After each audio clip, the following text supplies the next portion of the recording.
ॐ नमस्ते रुद्रमन्यव उतोत इखवे नमः बाहुभ्यामुतते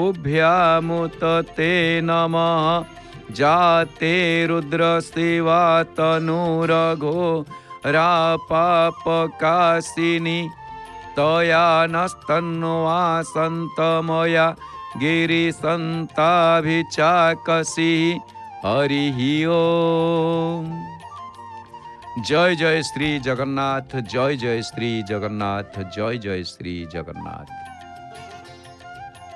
प्रिय जगन्नाथ प्रेमी दिव्यात्मन मम आराध्या माता भगिनी वृंद आपण मानकु समस्त को जय जगन्नाथ परिवार तरफ हार्दिक शुभकामना।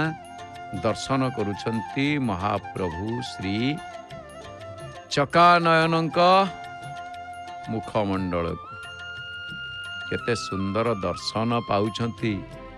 नमस्ते दारुदिंग प्रभु श्री जगन्नाथ शंख क्षेत्रे पुरुषोत्तमे जे विराजित जगदीश्वर प्रभु तुमे जगत नियंता भक्त हृदय जगाओ भाव प्रवणता तुमे अनादि अनंत स्थिम अवर्णनीय किए बा पारिब कली से अकलनीय मंगल आलती पूजा अर्चना बड़ सिंहार जानी यात्रा पर्व पर्वाणी विधि विधानर तुम नीति कांति वेश भोग नैवेद्यटी बर्णिकी पारिब जस कीर्ति परिपाटी प्रभातरे पूजा मोर घेनिब सादरे एतिकी मागुणी प्रभु तुमरी पयरे। जय जय जगन्नाथ, जय जय श्री जगन्नाथ, जय जय श्री जगन्नाथ। दर्शक बंधु, चैत्र मास कृष्ण पक्ष द्वादशी तिथि एकादशी महादीप आमे दर्शन करुथिले। आओ आसंतु आजिर द्वादशी तिथि रे जानी नबा कौन रही आजिर संक्षिप्त पंजिका। आजी सोमवार 16/3/2026। आज सूर्योदय 5:58:08, सूर्यास्त 5:53:02। दर्शन करुछंती आपण माने बड़ देउल पतित पावन बाना। आउ एपटे बेश श्रृंगार दर्शन करुछंती पतित पावन महाप्रभु। तेबे आज त्रयोदशी 21 एवं पार्वण श्राद्ध पुईशाग भक्षण निषेध दिन 9:55 परे 9टा बाजी सकाळ 9:55 परे बाईगण भक्षण निषेध वार्ता की बाईगण। आसंतु जानिबा कौन रही आज शुभ बेला। सूर्य उदय ठारू दिन 8:19 मध्य शुभ बेला थिला। तापरे दिन 11:29 ठारू 1:53 मध्य शुभ बेला अच्छी। पुणी संध्या 6:43 ठारू रात्रि 9:07 मध्य शुभ बेला आपण पाइबे। तापरे राति 11:31 ठारू 2:43 पर्यंत शुभ बेला। आज महेंद्र बेला मध्य अच्छी दिन 4:17 ठारू 5:05 मध्य। ये तो थिला शुभ बेला महेंद्र बेला। एबे आसंतु जानिबा 12टी जाक राशिंकर कौन रही संक्षिप्त राशि फल। राशि चक्रर प्रथम राशि मेष राशि। सुख सम्मान प्राप्ति हेबे। वृष राशि भ्रमण जोगर संभावना रही। मिथुन राशि धन क्षय देखा दे पारे। आओ कर्कट राशि आनंद उत्सव रे दिनटी आज अतिबाहित करि पारंती। सिंह राशि व्यक्ति विशेष मानकर घात चंद्र तेणु जीवा आसवा बेले टिके सावधान। रोषेईवास जीवा आसवा सबुथिरे टिके सावधानता अवलंबन करिया को पड़िबो। आउ ये घात चंद्रर सर्वमौषधि होउची कौन ना सकाळु उठी स्नान सारी तुलसी मूलर माटी टिके मथारे धारण करिवे। कन्या राशि उपाय चिंता अवलंबन करिवे, अनेक गुडी उपाय देखा देब। तुला राशि प्रतारणार शिकार हो पारंती। बिछा राशि कार्य सफल हेबार जथे संभावना रही। धनु राशि आलस्य वृद्धि देखा दे पारे। आउ मकर राशि सुख सम्मान लाभ करिवे। कुंभ राशि गतिरोधर सामना करने को पड़ पारे। मीन राशि प्रसन्न भाव देखा देवे। ये हूँ आजिर ये थिला संक्षिप्त राशिफल सहित आजिर संक्षिप्त पंजिका। तेबे आसंतु आमे जेहेतु गतकाली संक्रांति गला, वर्तमान जहाँकि आपण मीन मास ये आरंभ है मीन संक्रांति, तेणु ए मास जाकर टिके राशिफल उपर दृष्टि पकेइबा। राशिचक्रर प्रथम राशि मेष राशि। ए मासटी किपरि आपण मानकर जीव आसंतु से विषय आम जानिबा। ए मासटी खूब भलरे जीव, देह मन सुस्थ रहिबो। विभिन्न सूत्ररु आयर जोग रही। कर्मक्षेत्र में साफल्यता सह उच्च सम्मान पाइबे। पारिवारिक जीवन उपभोग हेबो। आउ चाकरी रे आय बढ़िबो एवं प्रतिष्ठित हेबे। व्यवसाय रे प्रचुर लाभवान हेबे। छात्र छात्री माने सुखी हेबे। एवं देवदेव महादेवंक दर्शन आपण मानक पई मेष राशि व्यक्ति विशेष मानक पई बहुत शुभकर। आउ वृष राशि ए मासटी समस्त दिगरु शुभ एवं फलदायक। देह मन भल रहिबो। कर्मक्षेत्र में साफल्यता जोग, तत्परता बढ़िबो। आय अब्याहत रहिबो। पारिवारिक जीवन प्रीतिपूर्ण देखा देबो। चाकरी रे प्रतिष्ठित हेबे। व्यवसाय मध्य लाभदायक हेबो। छात्र छात्री माने पढ़ापढ़ी रे आग्रही हेबे। हनुमानक उपासना आपण मानक पई ए मासटी बहुत लाभदायक हेबो। मिथुन राशि ए मासटी मध्यम फल प्रदान करिवो। देह सुस्थ रहिले मध्य मन बेले बेले भल रही न पारे। कर्मक्षेत्र में विलंब जोग देखा दे पारे। पारिवारिक जीवन में पीड़ा बा शोकग्रस्त होबार संभावना रही। आय मध्यम रहिबो। चाकरी रे थिबा आशा बा चाकरी की जो आशा करिथिबे ता विलंब रे किंतु सफल हेबो। विलंब रे सफल होबार जोग अछि। व्यवसाय धीर मंथर गति रे आगेइबो। छात्र छात्री माने दुश्चिंतार पड़ी टिके आकुलित मनोभाव देखा देवे। तेणु एथिरु आपण शुभ फल पाइबा पई सकाळु उठी सूर्य नमस्कार और तुलसी मूल जलदान ये हूँ सबुठारु श्रेष्ठ सर्वमौषधि आउरी शुभदायक फल प्राप्ति है। कर्कट राशि आपण मानकर ए मासर फल एतेटा भल देखा जाऊ नाही, किंतु विशेष करी किछि अंशरे आपण शुभ प्राप्ति हेबे। विभिन्न रोग रे हुए तो किछि आपण टिके मानसिक दुश्चिंता देखा दे पारे। कर्मक्षेत्र में असहयोग एवं व्ययर संभावना रही। आय ठारू व्यय अधिक रहिबो। पारिवारिक जीवन में दुख दैन्यता देखा दे पारे। व्यवसाय रे क्षतिर आशंका रही। छात्र छात्री माने भल पढ़िबे एवं प्रशंसा मध्य पाइबे। तेबे आउरी आपण शुभ फल पाइबा पई हेले आपण हनुमानकर उपासना करंतु। को नहीं जानत जग में कपि संकट मोचन नाम तिहारो। बेगी हरो हनुमान महाप्रभु जो कछु कष्ट होय हमारो। यही मंत्र को पाठ करंतु। निश्चित भाव में आपण शुभ फल प्राप्ति हेबे। सिंह राशि ए मासटी आपण को विव्रत करिदेब। आओ देह भल रहिले मध्य मन भल रही न पारे। कर्मक्षेत्र में नाना प्रकार समस्या देखा दे पारे। आय मध्यम रहिबो। पारिवारिक जीवन टिके शोक संताप देखा दे पारे। चाकरी रे अपवाद पाइबार संभावना रही। व्यवसाय रे किछि दुर्नीतिग्रस्त होबार संभावना रही। छात्र छात्री माने नीतिभ्रष्ट हो पारंती। तेणु एथिरु उद्धार पाइबा पई प्रत्येक सोमवार रे शिव मंदिर रे त्रिशाखा बेलपत्र अर्पण एवं जलदान होउची श्रेष्ठ शुभदायक। कन्या राशि आपणकर ए मासर फल शुभ। देह और मन भल रहिबो। कर्मक्षेत्र में उत्साहित हेबे। दृढ़ पदक्षेप नहीं सफल हेबे। आय सामान्य वृद्धि पाइब, पारिवारिक जीवन सुख शांति रे कटिब, चाकरी रे उच्च प्रशंसा मिलिब एवं पदमर्यादा बढ़िब, व्यवसाय रे लाभवान हेबे, छात्र छात्री माने प्रतियोगिता रे सफल हेबे।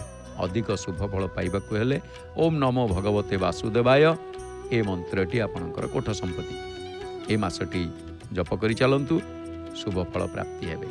तुला राशि आपणकर ए मासटी मध्यम फलदायक एवं सामयिक पेट रोगर किछि समस्या देखा दे पारे। मन प्रफुल्ल रहिब, कर्मक्षेत्र रे साफल्यता जोगर संभावना रही, आय अब्याहत रहिब, पारिवारिक जीवन सुखरे कटिब, चाकरी रे प्राधान्यता बढ़िब, व्यवसाय रे मध्यम फल संभावना रही, छात्र छात्री माने दूर भ्रमण करि पारंती। तेबे शिव दर्शन शुभदायक।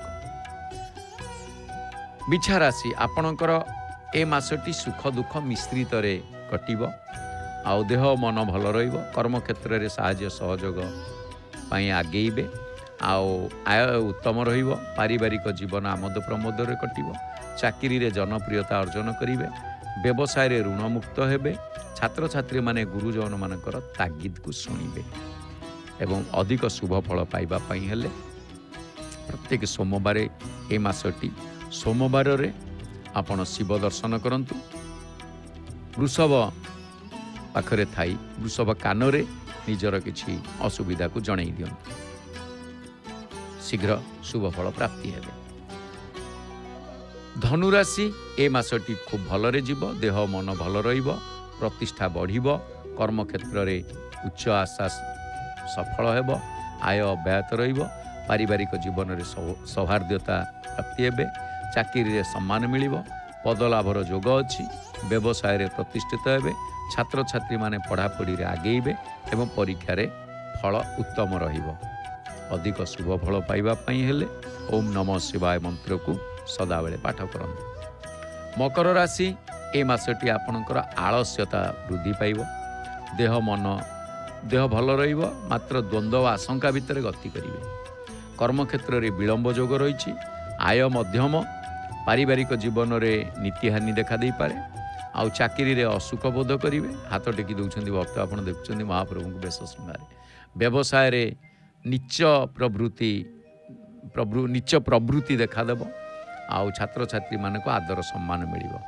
अधिक शुभ फल पाइबा पई हेले चैत्र मासटी माँ मंगलांकर उपासना करंतु, माँ मंगलांको मुंडियाटी मारी घर बाहरंतु, देखिबे ए मासटी आपणकर अति शुभरे कटिब। कुंभ राशि ए मासटी सारा अस्थिरता भितरे काटिबे, कर्मक्षेत्र अधिक श्रम करी कम फल पाइबे, आय उत्तम मात्र बहु व्ययजोग, पारिवारिक जीवन अवहेला, चाकरी रे स्थानांतर सूचना देखा दे पारे, व्यवसाय रे व्यस्तता बढ़िब एवं लाभवान हेबे, छात्र छात्री माने चंचल मन होई भूल करी बसिबे, तेणु मन को स्थिर करबाकू हेले एमन थय करिबारे गोविंद बिना केहू पारे। ओम नमो भगवते वासुदेवाय, ओम नमो भगवते वासुदेवाय मंत्र को आपण पाठ करंतु। मीन राशि आपणकर ए मासर फल एते लाभदायक देखा जाऊ नाही, देह मन भल न रही पारे, कर्मक्षेत्र रे विद्रोह अशांति देखा दे पारे, आय ठारू व्यय अधिकर संभावना रही, पारिवारिक जीवन रे अभाव देखा दे पारे, चाकरी रे आगामी स्थानांतर सूचना मिली पारे, व्यवसाय रे क्षति सहिबार संभावना रही, छात्र छात्री माने अन्यान्य कार्य रे व्यस्त रही पछई जिबे, तेणु ए सबुर उद्धार पाइबाकू हेले हनुमान को उपासना मंगलवार रे माँ को मुंडियाटी मारी हनुमान का आराधना, हनुमान को उपासना, ओम होम हनुमंतये नम मंत्र पाठ आपण मानक पई शुभदायक हेब। ये तो थिला 12टी जाक राशिंकर मासिक राशिफल। एबे आसंतु आमे महाप्रभुंकर टिके नाम उच्चारण करिबा, कारण महाप्रभु श्री जगन्नाथंक व्यतीत तांक आशीर्वाद व्यतीत ये संसार रे पत्रटीए मध्य हले नाही।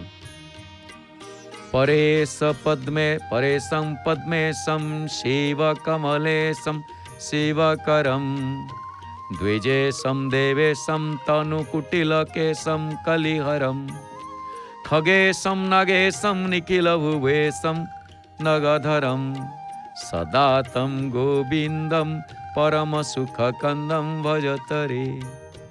जे परमेश्वर लक्ष्मीपति शिव और ब्रह्मांकर स्वामी, जे कल्याणकारी ब्राह्मण और देवतागणकर जे ईश्वर, जे चूर्ण कुंतलधारी कलिजुगर पापनाशक, जे आकाशचारी पक्षी मानकर प्रभु, जे सर्प मानकर स्वामी, संपूर्ण चतुर्दश भुवनर जे प्रभु, जे गोपपुर रे थिला बेले गोवर्धन पर्वत को धारण करथिले।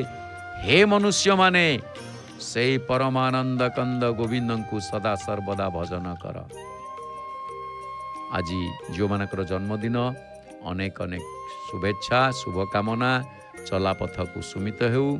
आउ जो मानकर आज विवाह वार्षिकी दाम्पत्य जीवन सुखमय हेउ, एवं जो मानकर आज पुण्यतिथि महाप्रभु से मानकर अमर आत्मा को सद्गति प्रदान करंतु। यह ही महाप्रभु श्री जगन्नाथ निकटरे श्रेष्ठ भक्ति निवेदन। तेबे दर्शक बंधु, आज सोमवार आउ सोमवारटी शिवंक उद्देश्य समर्पित बार। गोटे कथा आसी आपण देखिबे, दर्शन करुछंती पतित पावन भगवान, पतित पावन भगवान को दर्शन करुछंती आपण माने। आउ बेश मध्य बढ़ी गलानी महाप्रभुंकर। किछि समय परे महाप्रभुंकर आळती हबो। एई जो आमे सिंहद्वार गुमुट देकी जाउचे बा भक्त माने जाउछंती, आपण माने देखुछंती कि जे आसुछंती मध्य देखुछंती। सेपटे नीलिया सार्ट पिंधिकी सारा हमर बाँ पटे से गले, एपटे हाथ दी हाथ टेकी देइछंती, आपण देखुछंती सीधा प्रसारण। ये भाविबेनी जे आमे कहि दीचु केतेबेले सब रेकर्ड चलछि ना एठी नालिया टी सार्ट सारे हाथ टेकिले ना नहीं। तेणु एई बाट दे गले ठीक 22 पाहाच चढ़ू चढ़ू बाँ पटे आमको जड़े ठाकुर मिलिबे। सी बसिछंती कोठी ना माने 22 पाहाच सी होउछंती किए से, ताको ना काशी विश्वनाथ। विश्वनाथ तो विश्वनाथ, संत तुलसी भल कथा कहती, विश्वनाथ मम नाथ पुरारी, त्रिभुवन महिमा विदित तुम्हारी। विश्वनाथ मम नाथ हमारे, विश्वनाथ यदि नाथ, सारा विश्वर नाथ महाप्रभु हिसाब से नाथ रामनाथ, तेबे एठी काशी विश्वनाथ कहबार अर्थ कौन? विद्यानगरी काशीरू महाप्रभु आसिक एटी अवस्थान करिसेंती। तेणुकरी आपण माने भल भाव शुणिथिबे, जगन्नाथ को कहा जाए कोटि बद्रिका कोटि काशी गोविंद, तोर चरण जुगरासी गोविंद। कोटि बद्रिका कोटि काशी महाप्रभु को चरण जुगल। किंतु से जो काशी विद्यानगरी काशी जो ठारे इष्ट होचंती विश्वनाथ, से विश्वनाथ को आमे दर्शन करिबा ए 22 पाहाच चढ़ी गला बेलू। वाम पार्श्वर जे बसिछंती तांको नाम होची काशी विश्वनाथ। क्षुद्र मंदिरटी प्राय उच्चता तो 15 फुट हम। आ मंदिर भितर शक्ति आउ लिंग उभय अछंती। लिंगर उच्चता प्राय 10 इंची। आउ शक्ति उत्तर दिग अभिमुखी की स्थापित होइछंती। तापरे शिवलिंग मर्मर बा जो प्रस्तर बा कला मुगुनी प्रस्तर रे शिवलिंग। मंदिर भितरे हर पार्वती मूर्ति प्रतिष्ठा पूर्वक पूजा पाउछंती। ता भितरे विग्रहंकर उच्चता प्राय 10 इंची। आउ उत्तर पूर्व कोण रे पादुका कुंड रही। मंदिर जो मध्य भाग पूर्व कांथरे प्राय 2.5 फुटर काशी विश्वनाथ चित्र प्रतिमा रही। से भितर आम जो जाऊे ठीक बाँ पटे टिके ये जो लोक भक्त मैंने आसुंच देखिए जो बाटे आसुंच गुमुट श्रीचट तापर बाँ पटक। तेणु से जो मंदिर आपण उपरी भाग देखिए संस्थापित कलश उपर त्रिशूल एकमात्र प्रवेश द्वार होकर आउ थाली दुआ है पश्चिम अभिमुखी। आ प्रवेश द्वार ओसार मात्र 2.5 फुट। तापर उच्चता 4 फुट। 2.5 फुट ओसार जो प्रवेश द्वार उच्चता मात्र 4 फुट। आउ प्रवेश द्वार उपरी भाग में नवग्रह को पाइबे। पुणी कीर्तिमुख अच्छा बढ़िया कथा ये କୀର୍ତ୍ତିମୁଖ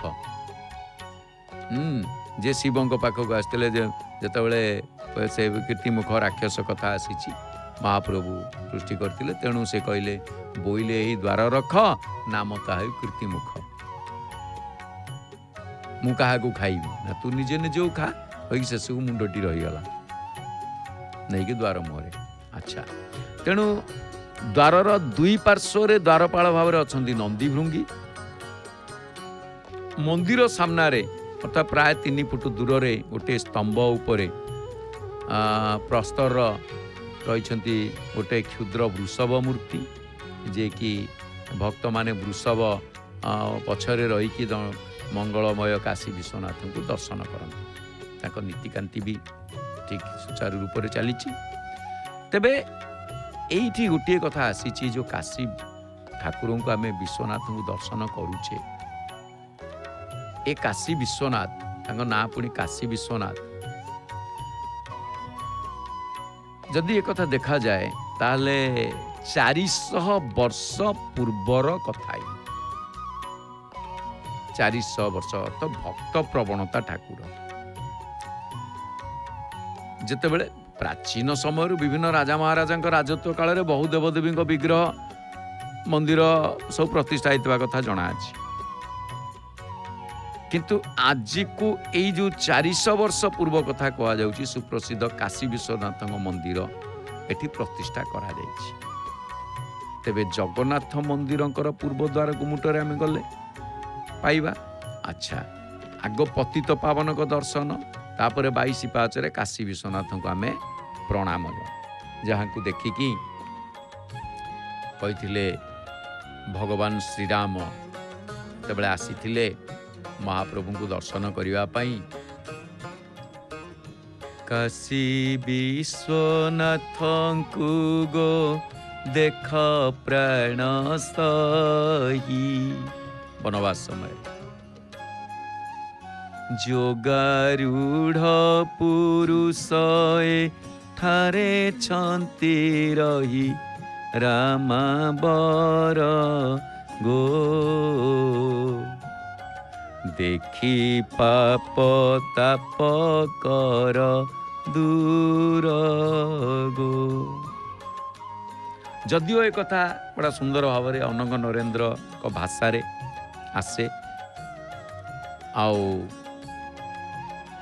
ଅନଙ୍ଗ ନରେନ୍ଦ୍ର ବଡ଼ ସୁନ୍ଦର ଭାବରେ କୁହନ୍ତି ଯେ ଭଗବାନ ରାମ ଲକ୍ଷ୍ମଣ ଯେତେବେଳେ ଆସିଥିଲେ ମା ଜାନକୀ ସାଙ୍ଗରେ ଥିଲେ ବନବାସ ସମୟରେ, ସିଏ କହିଥିଲେ ଏଠି କାଶୀ ବିଶ୍ୱନାଥ ଅଛନ୍ତି, ତାଙ୍କୁ ଦର୍ଶନ କରିକି ପାପ ତାପ ଦୂର କର।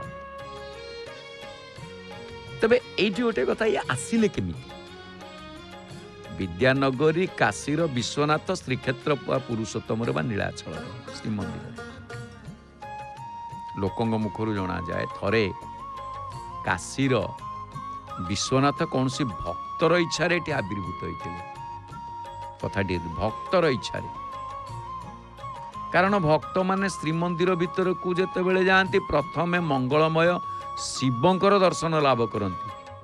ଶିବ ହେଉଛନ୍ତି, ଯୋଉଠି ଶିବ ନାହାନ୍ତି ସେଠି ଶୁଭ ନାହିଁ। ମଙ୍ଗଳମୟ ସି ଅର୍ଥ ପାପନାଶେ, ବ ମୁକ୍ତିଦାତା ମନାସେ, ସି ଅକ୍ଷର, ଏ ଦୁଇ ଅକ୍ଷର ମିଶିଲା ଶିବ ନାମ ଗୋଟି ହୋଇଲା। ତେବେ এইটি গোটিଏ କଥା ଆସେ, ଶ୍ରୀକ୍ଷେତ୍ର ଦର୍ଶନ ପୁସ୍ତକକୁ ଯଦି ଆମେ ଦେଖିବା, ଡକ୍ଟର ପୂର୍ଣ୍ଣଚନ୍ଦ୍ର ମିଶ୍ର ସେ ଗୋଟିଏ ଭଲ କଥା ଉଲ୍ଲେଖ କରିଛନ୍ତି, ଗୋଟିଏ କିମ୍ବଦନ୍ତୀଟେ, ଯେ ଜଣେ ଭକ୍ତ ସେବକ ମହାପ୍ରଭୁଙ୍କର, ଯାହାଙ୍କ ନାମ ଥାଏ ହରିହର ଖୁଣ୍ଟିଆ, ଦୀର୍ଘ ଦିନ ଧରି ସେ କାଶୀ ବିଶ୍ୱନାଥଙ୍କୁ ଦର୍ଶନ କରିବା ପାଇଁ ଅଭିଳାଷ ରଖିଥିଲେ। କିନ୍ତୁ ସେତେବେଳକୁ ତାଙ୍କର ଇଚ୍ଛା ତ ଥାଏ ମୁଁ ଯାଇ ଟିକେ କାଶୀ ଯିବି, ଦର୍ଶନ କରି ଆସିବି। କିନ୍ତୁ କାଶୀ ତତ୍କାଳୀନ ସମୟର କଥା ଆପଣମାନେ ଜାଣିଛନ୍ତି, ପ୍ରସାଦ ପ୍ରସ୍ତୁତି ହେଲାଣି, ଏଠି କଦଳୀ ଚୋପା ଛଡ଼େଇକିରି ଦିଆଯିବ। ଏ ହେଉଛି ଶ୍ରୀକ୍ଷେତ୍ର ପୁରୀ। ଅନ୍ୟ ଜାଗାରେ ଟିକେ ନାକୁ ଛଡ଼େଇ ଦେବେ, ସେମିତି ଥୋଇଦେବେ। ତେଣୁ କାଶୀ ଯିବା ଏତେ ସହଜ ହୁଏନି। ଯାତାୟାତ ସବୁ ଖର୍ଚ୍ଚ ବାର୍ଚ୍ଚ ଅର୍ଥ ये ସବୁ କଥାକୁ ଦେଖିଲା ବେଳକୁ ତେଣୁ ଶେଷରେ ସେ କ'ଣ କରିଛନ୍ତି ନା ଏକରେ ବୟସ ମଧ୍ୟ କାଶୀ ଯିବି ଯିବି ଯିବି ଯିବି ଭାବିକି ତାଙ୍କର ବୟସ ମଧ୍ୟ ଗଡ଼ି ଯାଉଛି, ମୁଁ ଟିକେ ବିଶ୍ୱନାଥଙ୍କୁ ଦର୍ଶନ କର, ଏଇ ଭାବନାରେ ସେ ସମୟ ଅତିକ୍ରମ କରୁଛନ୍ତି। ଶେଷରେ ସେ ନିରାଶ ହେଲେ। ବୃଦ୍ଧ ହରିହର 22 ପାହାଚରେ ବସିକି ଗୋଟିଏ ଲୟରେ ସେ କାଶୀ ବିଶ୍ୱନାଥଙ୍କୁ ଭକ୍ତି ନିବେଦନ କଲେ। ବନ୍ଦେ ଦେବ ମୁମାପତି ସୁରଗୁରୁ वन्दे जगत्कारणम् वन्दे पन्नगभूषण मृगवरा वन्दे पशूनां पति वन्दे सूर्य शशाङ्कवह्नि नयनं वन्दे मुकुन्द प्रियं वन्दे भक्तजना श्रयं च वरदं वन्दे शिव शंकरम। जेतेबेले महाप्रभु को अति निष्ठार सहित आकुल निवेदन कले जे प्रभु बुढ़ा होगली अथच तुम दर्शन टिके मु पाई पारुनी आ तुम दर्शन रु मु वंचित रहूची, भाभी जीवन में केतल टिके काशी जाई विश्वनाथ को दर्शन करी आसी, ए जन्म रे ए इच्छा मोर पूर्ण कलनी प्रभु, हाउ तम इच्छा, तमे तो भक्त मनोवांछा को पूर्ण कर। परिशेष रे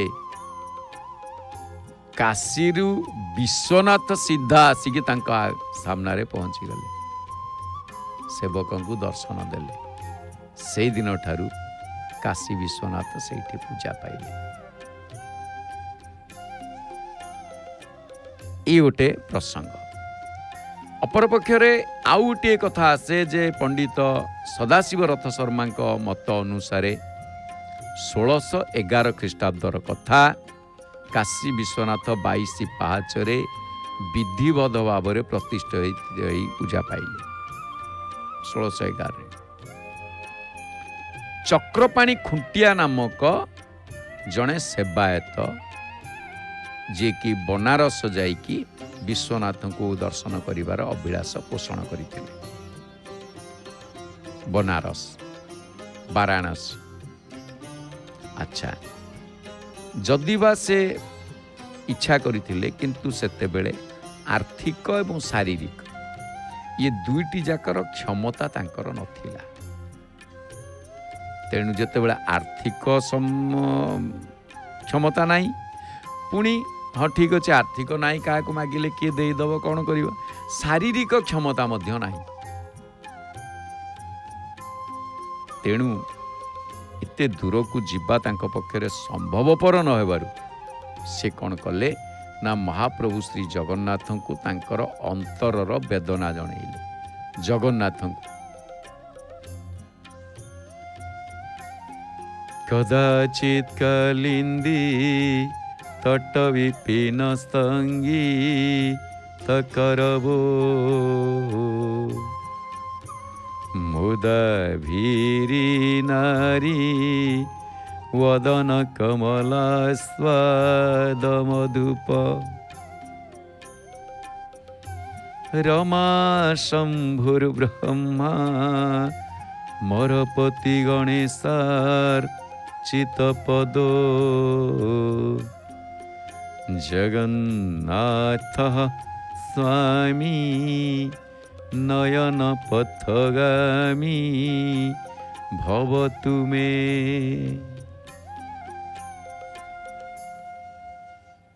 महाप्रभु को अति निष्ठार सहित जगन्नाथ महाप्रभु को जेतेबेले भक्ति निवेदन करिसेंती सेठी महाप्रभु भक्तर मन कथा को जानिले, ତାଙ୍କ ମନସ୍କାମନା ପୂର୍ଣ୍ଣ କଲେ।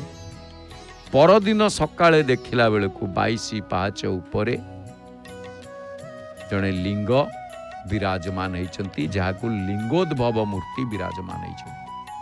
ସେଠି ଲିଙ୍ଗ ଦେଖାଗଲେ 22 ପାହାଚ। ଶକ୍ତି ଆଉ ଲିଙ୍ଗ ଉପରେ ବେଲପତ୍ର ରହିଛି, ବିଲ୍ୱପତ୍ର, ତ୍ରିଶାଖା ବେଲପତ୍ର ରହିଛି। ଆଉ ଏତକ ଯେତେବେଳେ ମହାପ୍ରଭୁ ଭିଆଇଛନ୍ତି ତାକୁ ବି ପୂର୍ଣ୍ଣ କରିବେ। ଆଉ ସେପଟେ ରାଜାଙ୍କୁ ସ୍ୱପ୍ନାଦେଶ ହେଇଛି ଯେ ସିଂହଦ୍ୱାର ଗୁମୁଟ ଭିତରକୁ 22 ପାହାଚ ପାଖରେ ମହାପ୍ରଭୁ ଦେବଦେବ ମହାଦେବ କାଶୀରୁ ଆସିକି ଏଠି ଅବସ୍ଥାନ କରିଛନ୍ତି। ତେଣୁ ତାଙ୍କର ଅଭ୍ୟର୍ଥନା କରାଯାଉ, ଆଉ ତାଙ୍କର ନାମ କାଶୀ ବିଶ୍ୱନାଥ ରଖାଯାଉ।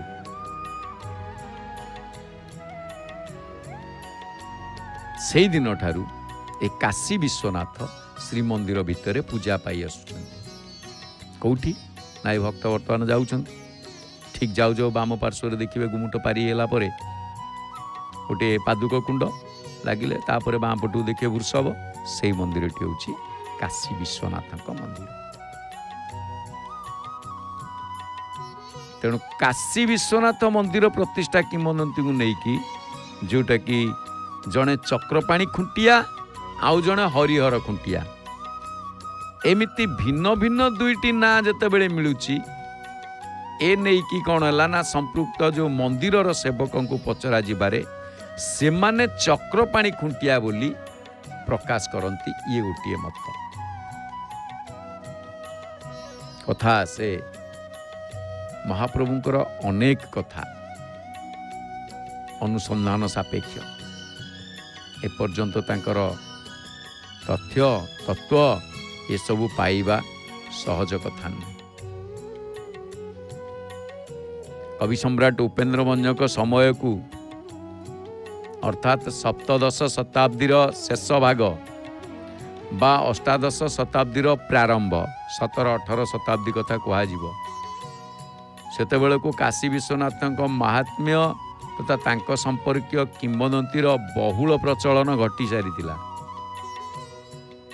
ସେଥିପାଇଁ କବି ସମ୍ରାଟ ଉପେନ୍ଦ୍ର ଭଞ୍ଜ ତାଙ୍କର କୋଟି ବ୍ରହ୍ମାଣ୍ଡ ସୁନ୍ଦରୀ କାବ୍ୟରେ ଭଲ ସୁନ୍ଦର ପଦ ମଧ୍ୟ ବର୍ଣ୍ଣନା କରିଛନ୍ତି, ଉଲ୍ଲେଖ କରିଛନ୍ତି। ଜନମାନସରେ ମଧ୍ୟ ଆନ୍ଦୋଳନ ଖେଳିଯାଏ।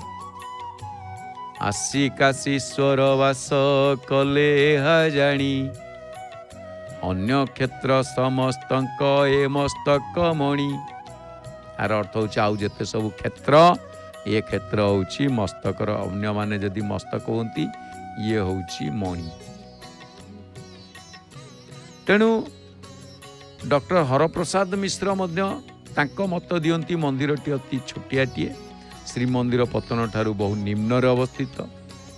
22 ପାହାଚର ସିଆଡ଼ୁ ଆସିଲା ବେଳକୁ ଦର୍ଶନ ସାରିକି ଦକ୍ଷିଣ ପାର୍ଶ୍ୱରେ, ଆଉ ଯିଏକି ପଶ୍ଚିମାଭିମୁଖୀ କ୍ଷୁଦ୍ର ମନ୍ଦିର। ତେଣୁ ଜଗନ୍ନାଥ ମହାପ୍ରଭୁଙ୍କୁ ଦର୍ଶନ କରିବା ପୂର୍ବରୁ ମଙ୍ଗଳମୟ ସଦାଶିବଙ୍କୁ ଦର୍ଶନ କରିବା ଅତ୍ୟନ୍ତ ତାତ୍ପର୍ଯ୍ୟପୂର୍ଣ୍ଣ। ଏଇଠି ତତ୍ତ୍ୱଭିତ୍ତିକ କଥା ଆସିଗଲା। ଯଦି ଆପଣ ଜଗନ୍ନାଥ ମହାପ୍ରଭୁଙ୍କୁ ଡାକୁଛନ୍ତି, ଜଗନ୍ନାଥଙ୍କୁ ଦର୍ଶନ କରୁଛନ୍ତି, ତାହେଲେ ଶିବ ଦର୍ଶନ ଏକାନ୍ତ ବିଧେୟ। ଆପଣ ଯଦି ଶିବଙ୍କୁ ଡାକୁନାହାନ୍ତି, ଜଗନ୍ନାଥଙ୍କୁ ଡାକୁଛନ୍ତି, ବା ଜଗନ୍ନାଥଙ୍କୁ ଡାକୁନାହାନ୍ତି ଶିବଙ୍କୁ ଡାକୁଛନ୍ତି, ତାହେଲେ ଦୁହିଁଙ୍କର କାହାରିଠାରୁ ଫଳ ଆପଣ ପାଇବେ ନାହିଁ। ଆଉ ଯଦି ଶିବକୁ ଡାକୁଛନ୍ତି, ଶିବ ଭଗବାନ ଜଗନ୍ନାଥଙ୍କ ସହିତ ସାକ୍ଷାତ କରେଇ ଦିଅନ୍ତି। ତେଣୁ ଜଗନ୍ନାଥ ପ୍ରେମୀ ଯେତେ ଆସନ୍ତି ଦର୍ଶନ କରିବା ପାଇଁ ଜଗନ୍ନାଥଙ୍କ ଇଚ୍ଛାରେ, ବା ଜଗନ୍ନାଥଙ୍କୁ ଦର୍ଶନ କରିବା ପାଇଁ ମନ ଭିତରେ ଇଚ୍ଛା ପ୍ରକାଶ କରି, ସେମାନେ ପ୍ରଥମେ କାଶୀ ବିଶ୍ୱନାଥଙ୍କୁ ଦର୍ଶନ କରିକି ଆଗ ନିଜକୁ ସେ ଧନ୍ୟ ମନେ କରିଥାନ୍ତି। ବିଶ୍ୱନାଥ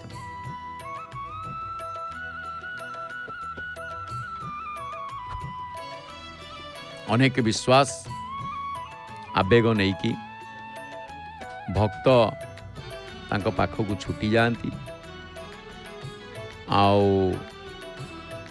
तांको कथा मध्य बहुत ग्रंथरे मध्य विश्वनाथ कथा उल्लेख आसे। काशी विश्वेश्वर बा तांको काशी विश्वनाथ कहा जाए कारण विश्वर से होचंदी ईश्वर, विश्वेश्वर, विश्वरनाथ, विश्वनाथ।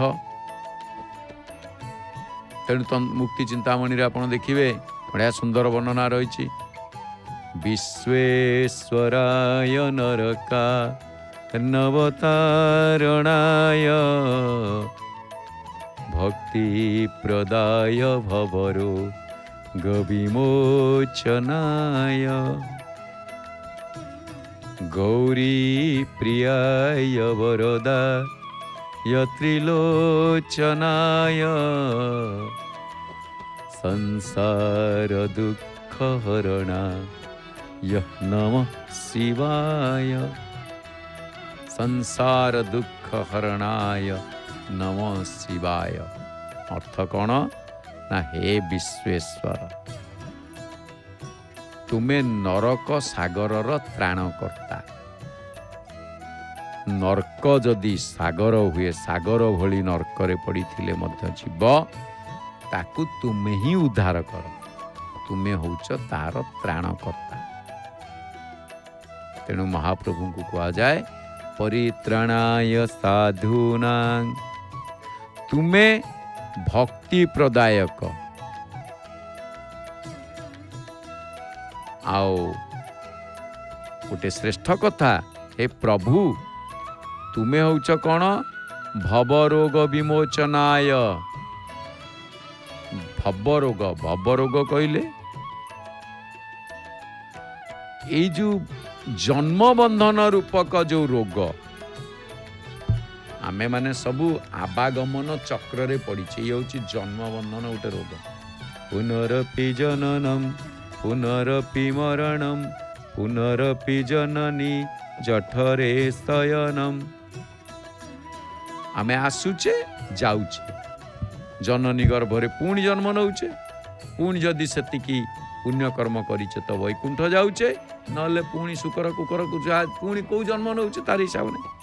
तेणु ए सबुरु जी विमोचन करती सी होचंदी विश्वनाथ। पुणी कौन तुमे गौरी प्रिय बरद एवं त्रिलोचन हे महाप्रभु। गौरी विवाह रे गौरी स्वयंवर रे सची माता को आवाहन करा जाए। कहीं करा जाए ना माँ जानकी प्रसंग आसू माँ रुक्मिणी प्रसंग आसू एगुड़िक आमको रास्ता देखे दी माने। आपण कहे आज्ञा माँ जानकी कौन कले गौरी पूजा केमिति बढ़िया कथा। गौरी पूजा करी से राम को पाई। जय जय गिरिवर राज किशोरी जय महेश मुख चंद चकोरी। गौरी उपासना जय गजवदन षडानन माता जगत जननी दामिनी दुति गाता। तमें जगत जननी तेणु गौरी उपासना। नहीं तब आदि अंत बसाना बेदुजा सुगुना बखाना। जहाँ को गुण को वेद बखाणी बारे लगती हे माँ तमर आदि नहीं अंत नहीं कि मध्य नहीं नहीं तब आदि अंत मध्य अवसान।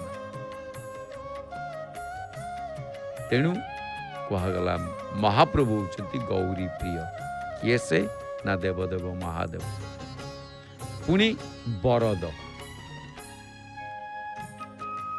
कारण से बर प्रदान करती भोला बाबा से कहती किए केते कौन तपस्या गला पहुंची गले सी राक्षस हो देवता हो से सब देखिए तथा आश्चर्य लगे कथार।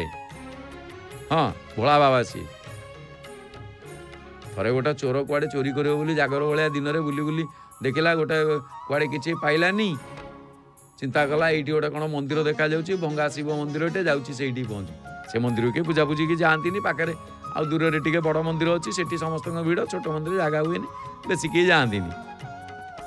ଭଗ୍ନ ନଗ୍ନ ଅବସ୍ଥାରେ ସେ ମନ୍ଦିର ପଡ଼ିଛି। କିନ୍ତୁ 10ଟା ମନ୍ଦିର ତୋଳିଲେ ଯେତିକି ପୁଣ୍ୟ, ଗୋଟେ ଜୀର୍ଣ୍ଣ ମନ୍ଦିରକୁ ଉଦ୍ଧାର କଲେ ସେତିକି ପୁଣ୍ୟ। ଇଏ ସେ ଜୀର୍ଣ୍ଣ ମନ୍ଦିରରେ ଯାଇକି ପହଞ୍ଚି ଯାଇଛି। ଭାବିଲା କ'ଣ ଗୋଟେ ଏଠି ଯାଇ ଯେତେବେଳେ ପହଞ୍ଚିଗଲା, ଗଲା ରଙ୍ଗ ନମ୍ବର ଡାଏଲ୍ କରିଦେଲି। କେଉଁ ବିଷ୍ଣୁ ମନ୍ଦିର ବରଂ ଯାଇଥାନ୍ତି ଯଦି, ହେଲେ ସେଠି କେଉଁଠି କପଡ଼ାପତ୍ର ଯାହା ମିଳିଥାନ୍ତା ତାକୁ ନେଇକି ବିକିଥାନ୍ତି। ଇଏ ତ ନଙ୍ଗଳା ମୁକଳା ବାହାଜି ମନ୍ଦିରକୁ ଆସିଲେ, ଏଠି ଆଉ କ'ଣଟା ମିଳିବ? କିଛି ନାହିଁ। କ'ଣ କରିବ? ଶେଷକୁ ଦେଖିଲା, ଆରେ ହେଇ ଗୋଟେ ପାତ୍ରଟେ କ'ଣ ରହିଛି ଉପରେ, ତମ୍ବାଟା ତ ସେ ଆଗରୁ ଝୁଲୁଛି, ସେ କ'ଣ ପାଟି ଫୁଟି ଯାଇଛି, ସେ ଝୁଲୁଛି। କହିଲା ଏଇ ଗୋଟାକ ଯାଉଛି ନେଇଯିବି, ଯାହା ତ ହେଲେ ମିଳିବ। କ'ଣ କରିବ? ଶିବଲିଙ୍ଗ କେମିତି ତା ପାଖ ହାତ ପାଉନି, କହିଲା ଠିଆ ହେବି କେମିତି? ଶିବଲିଙ୍ଗ ଉପରେ ଠିଆ ହେଇଗଲା, ଚଢ଼ିଗଲା। ସିଧା ଲିଙ୍ଗ ଉପରେ ଠିଆ ହେଇକି ଯେତେବେଳେ ହାତ ବଢ଼େଇ ଦେଇଛି ଉପର ପାତ୍ରଟିକୁ କାଢ଼ିବ ବୋଲି, ସାଙ୍ଗେ ସାଙ୍ଗେ ତାକୁ ଶବ୍ଦ ଶୁଭିଲା, ବର ମାଙ୍ଗୋ। ଇଏ ଆଗ କାବା ହେଇଗଲା, କହିଲା ଏଇ କ'ଣ ଶବ୍ଦ କୋଉଠି ଆସିଲାଣି? ନା ବର ମାଙ୍ଗୋ। ବର ମାଗିବି, ଇଆଡ଼େ ଭୟ ଲାଗିଲାଣି।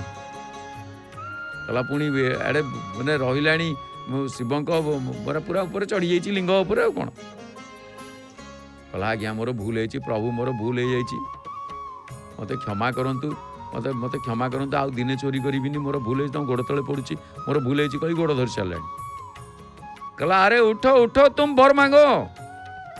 ନା ମୁଁ କ'ଣ କଲି ବର ଦେବେ ଆପଣ? ନା ଆରେ ମୋତେ ତମେ ବର ମାଗୁନ, କ'ଣ ମାଗୁଛ ମାଗ।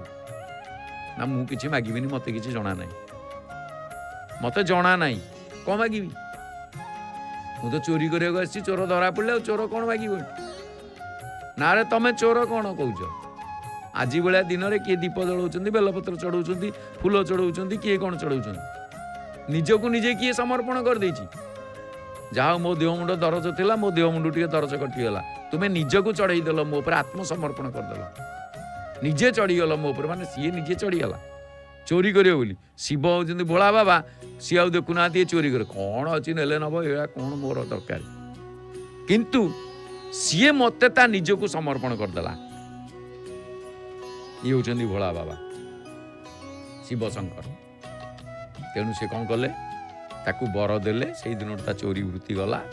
ତାପରେ ଯାହା ତ ହେଲା, ସେ ମନ୍ଦିର ପୁଣି ପୁନରୁଦ୍ଧାର ହେଲା, ସେଠି ରହିଲା, ସମସ୍ତେ ଜାଣିଲେ ସକାଳ ହେଇଯାଇଛି, ବର ପାଇଯାଇଛି, ତାକୁ ନେଇକି ଗଲେ, ସେ ଯାହା ତାକୁ ଛାଡ଼ିଦେଲେ, କିନ୍ତୁ ତାର ଚୋରି ବୃତ୍ତି ଯାଇକି ଦିନେ ବହୁତ ଭଲ ଲୋକଟିରେ ପରିଣତ ହେଲା। ଏଇ ହେଉଛନ୍ତି ଶିବଙ୍କ କଥା।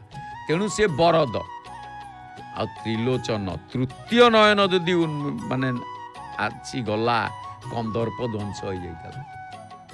କନ୍ଦର୍ପକୁ ଧ୍ୱଂସ କଲେ, ଯୋଉ ଡାଳରେ, ଆମ୍ର ଡାଳରେ ବସିଥିଲା କନ୍ଦର୍ପ, କାମଦେବ, ତାଙ୍କ ତୃତୀୟ ନେତ୍ର ମାତ୍ର ଟିକେ ଭ୍ରୁକୁଟି ବିଳାସ ହେଇଛି, ବେଶୀ ପୁରା ଉନ୍ମୋଚନ ହେଇନି, ସେତିକିରେ ସେ ତଳେ ପଡ଼ିଗଲା ଜଳିକିରି। କିନ୍ତୁ ସେ ଡାଳରେ ଟିକେ ହେଲେ ନିଆଁ ଲାଗିନି, କି ଗୋଟେ ପତ୍ରଟିଏ ବି ଜଳିନି, କେବଳ ତାରି ଉଦ୍ଦେଶ୍ୟ। ଯେମିତି ବ୍ରହ୍ମୋସ ଛାଡ଼ିବେ, ସେ ଯୋଉଠିକି ଯିବ, ଯୋଉ କାମ କରିକି ଆସୁଛି, ସେ ସେଇ କାମଟିକୁ ସେ ପୁରା କରିବ। ଇଏ ଠିକ। ତେଣୁ ଭଗବାନ ଇଏ ହେଉଛନ୍ତି ତ୍ରିଲୋଚନ,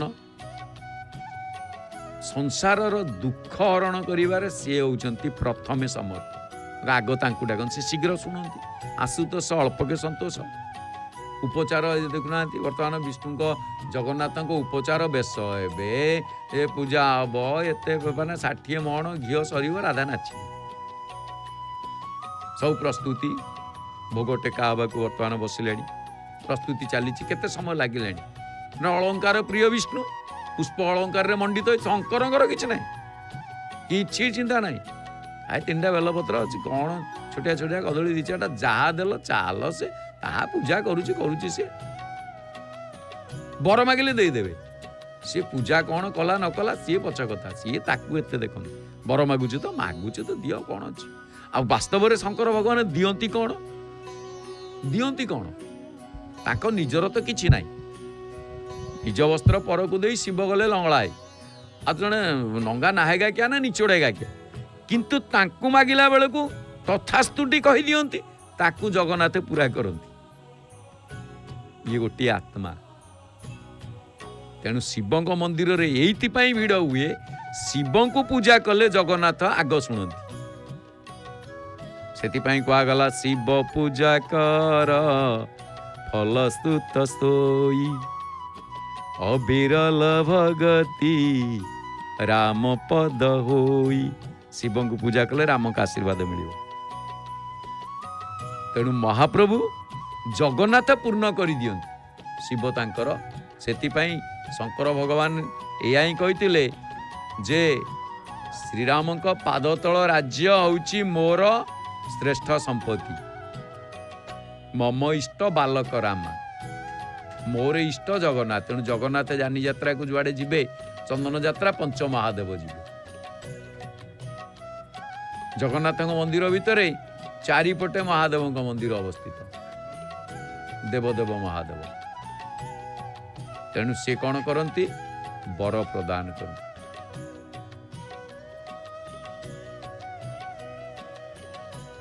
तेणु संसार दुख को सी हरण करती तेणु एठी गोटे कथा तांको कहा जाए तमे शिव आ तुमको मु प्रणाम करूची एठी आपण देखुचंदी प्रसाद प्रस्तुति होउची ए प्रसाद कौन ए प्रसादर कथा जदि टिके आपण देखिबे महाप्रभु को आमे अर्पण करे आमे भी घरे महाप्रभु को अर्पण करे कथा आसे भक्ति जेते बेले हुए से भक्ति जदि खाद्य रे प्रवेश कला ताले से प्रसाद नाम रे गणना करा जाए भक्तिर सहकार आमे जदि देले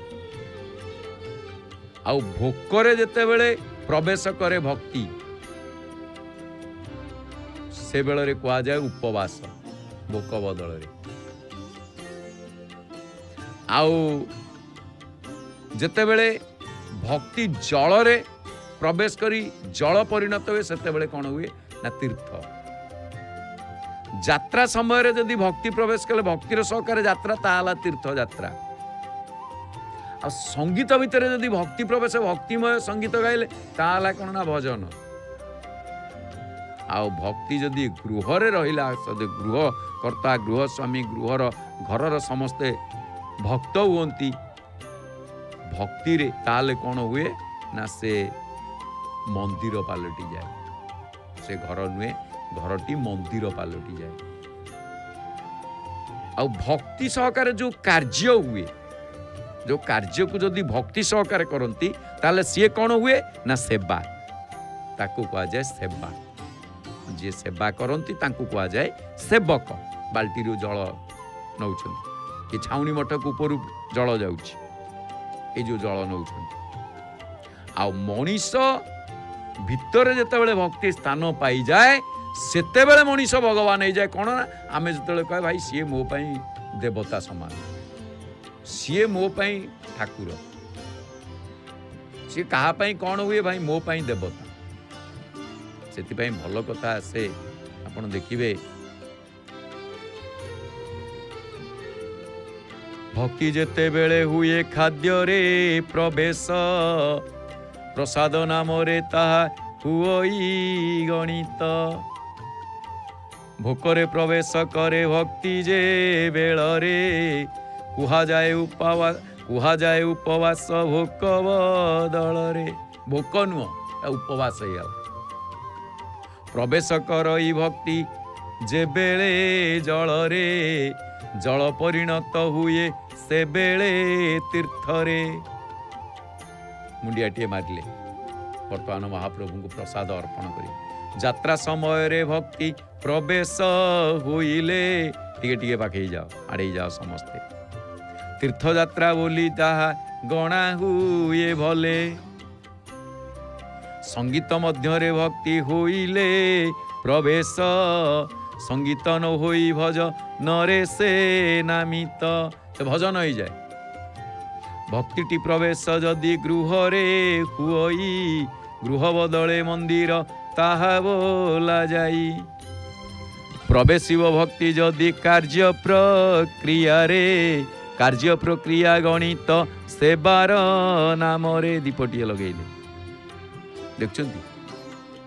तेणु मनीष भितरे भक्ति नहीं गले स्थान मनीषटी होई जाए स्वयं भगवान। मनीष को देवता समान पूजा पानी।